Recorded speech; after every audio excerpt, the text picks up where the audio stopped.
Neversummer. Let's check it out. Okay, so 2025, Neversummer surfs to air, been stocking Neversummer since day one.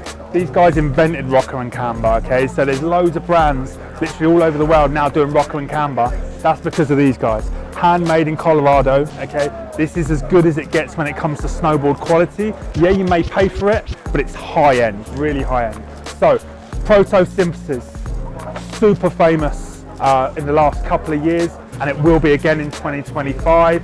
And then you run through the range. As you can see, Proto Slinger, a little bit more flexy, more freestyle orientated. There is nothing that you can't get if you're looking for a Neversummer board. Every type of rider is catered for here today. So you can walk into any store that stocks Neversummer and you're guaranteed you can walk out of a board that suits your needs. But as you can see, amazing range of boards for 2025. I mean, the graphics are just absolutely insane. The bases are some of the best in the industry as well, which is really, really good. And then you start to go that all mountain side of things, the Proto FR, amazing. Like, everyone loves that board. I've had people trying to order that board constantly, and we sold out like early Jan. So yeah, that's going to be a winner again, definitely for 2025. Neversummer, definitely make sure you check them out.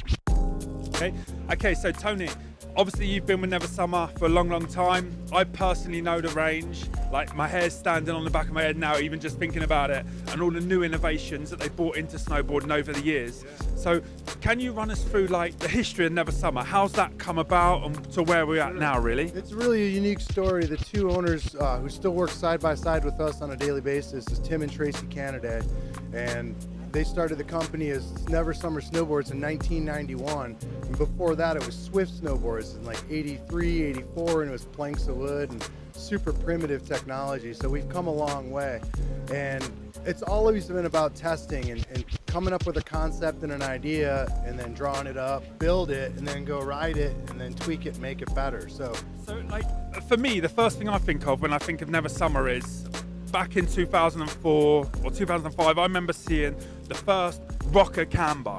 Yeah. And like, I was blown away. Like, I was like, what the fuck? In fact, it looked broken. Yeah. I remember looking down the rail of it and going, man, this board doesn't look right. But I rode it and it was a complete game changer for me. How does that rock and camber work? Well, you almost have to back up to the mid 80s and give some credit to like the early boards, like the Sims boards in the 80s, they were no flex patterns, this is a plank of wood. And if you look back at like the 1800 Ultimate from like 87, it's a full length rocker, but they had a radial side cut, so they were just kind of slippery. You put them in powder is unreal. So with the camber outside, you were able to have high seat stability and power, and then you still have rocker and powder. So it's like the versatility, and our whole line's built on versatility. We make a board for every type of rider, and then we pinpoint, you know, you have powder, you got free ride, you have all mount, and you have park. So one of these boards is really powerful park board, but it still kills in all mountain riding, and our all mountain board is still capable in park, and our all mountain board is still capable of big mountain riding. So what it does is it excels and kills it in one given area, and it's super good at everything else. So, and that's what I remember. Like, so I remember the first time I tried a rocker and camber, I'd gone on a couple of rocker boards, and it was new and it was exciting and people was talking about it and it was fun, right? Yeah. But as soon as you went charging, oh my days! Like, yeah. I used to get the speed shut out and I used to pull out, and you'd either pull out or you're full. It's as simple as that. But once I got on a rocker and camber, the stability was insane, and that's, I take it, the camber at the front on the outside of the bindings. For sure, it underfoot and out. So once you stand and weight the board, there's pressure on your tips and tails. So when we rode and tested a bunch of other people's stuff and talked to shops and retailers, that's kind of where we excel. And that was the feedback, was like, if the high speed stability is not there and it's hard charging, we don't have that edge hold and bite. So we developed the side cut with extra contact points, our Vario side cut, to complement the rocker camber.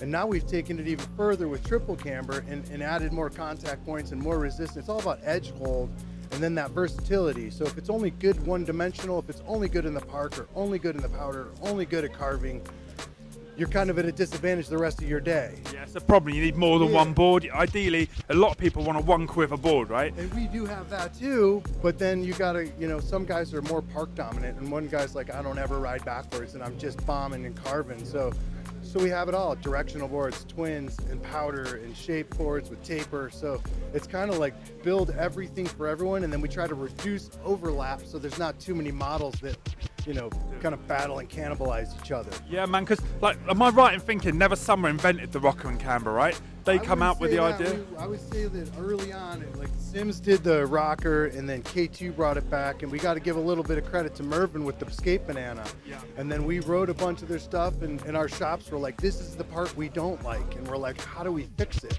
So you improved on an ongoing concept, basically. For sure. And again, they didn't invent it, we didn't invent it. We all just took existing technology and made it better. Yeah.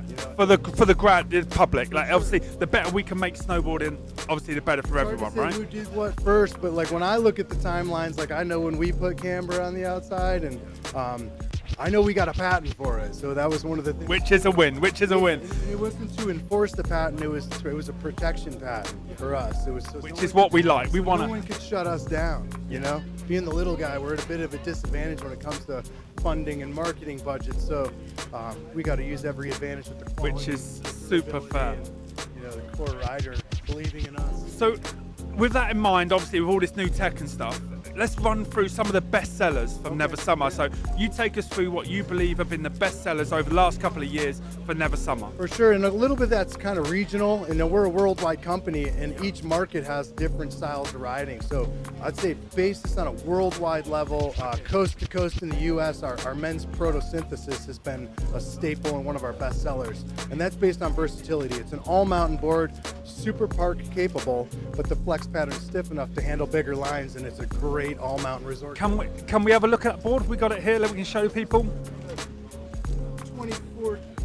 So that's the current model, right? That's the one we got that in the store. That one. That's cool, mate. 24, there you 25. go. Okay, so this is the 2425 Proto Synthesis, yeah? Yep, super clean. This one's one of those that it's hard to fix something that's, and we don't want to make too many changes too often, but you want to keep things fresh. Yeah. And this thing gets just such good feedback. It's got rocker in the middle, long camber pocket. This has the shockwave profile, and we shrunk down the rocker between the feet and then amplified the camber in this section of the board. So, what type of rider would suit this board? This is, I'd just say an all-mountain rider. Yeah. Maybe you like to get in the park a little bit, but you're still going to ride big lines and resort riding. You want something capable. A little bit of everything. A little bit of everything, and that's one of these. You're not going to be disadvantaged in a park. Some of our team riders choose this as their park board. It's a true twin. You can also set it back and make it a little more free ride driven. And if the rider, let's say for instance, I love the idea of that, but I'm a bit of a park rat, would I go down the slinger route? You easily could, and those boards aren't too far from each other. And one of my areas where I handle the Midwest, Central United States, and tons of park kids, and that's my best seller in that area is the Proto Slinger. And because of its versatility, it's a super good park board, but it's really resort capable and free ride capable if you want to. So it's one of our best sellers. The Slinger, everyone loves it. It's forgiving, it's easy to ride, but it's so rewarding at the same time. And when we first made that board, it was called the Fun Slinger back then, and we had some test and gun, and the guy didn't have a park day. It was a full-on powder day, and he's like, this is one of the best floating powder boards because it's soft and it's got rocker and it wants to stay afloat. So we're like, wait, a park board that's super fun and powder? It's like a win-win, Yeah. Okay, that's good. So what else have we got? Well, you mentioned the Slinger. Yeah. This is a good time to highlight our triple camber true twin, the Easy Rider.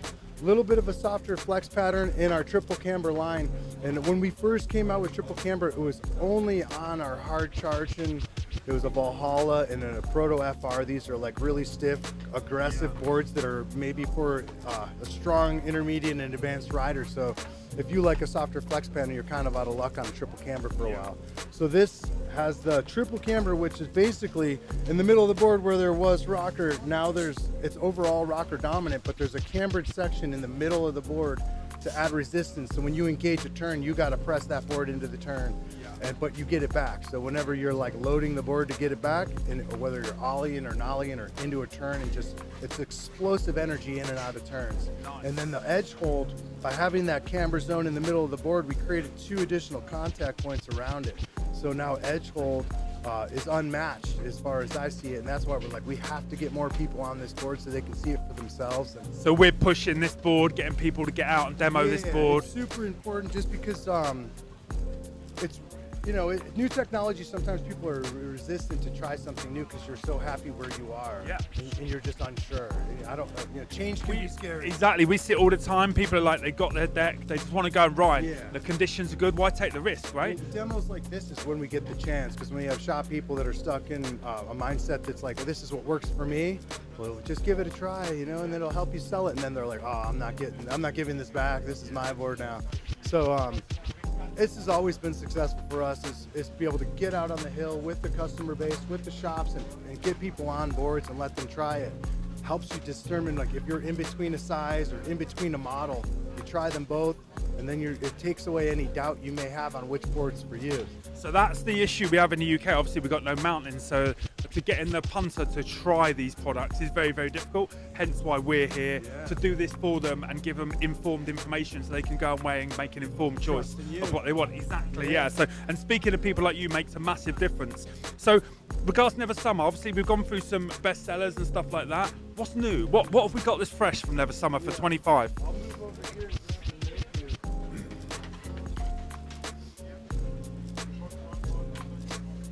Oh man, this looks dope, doesn't it?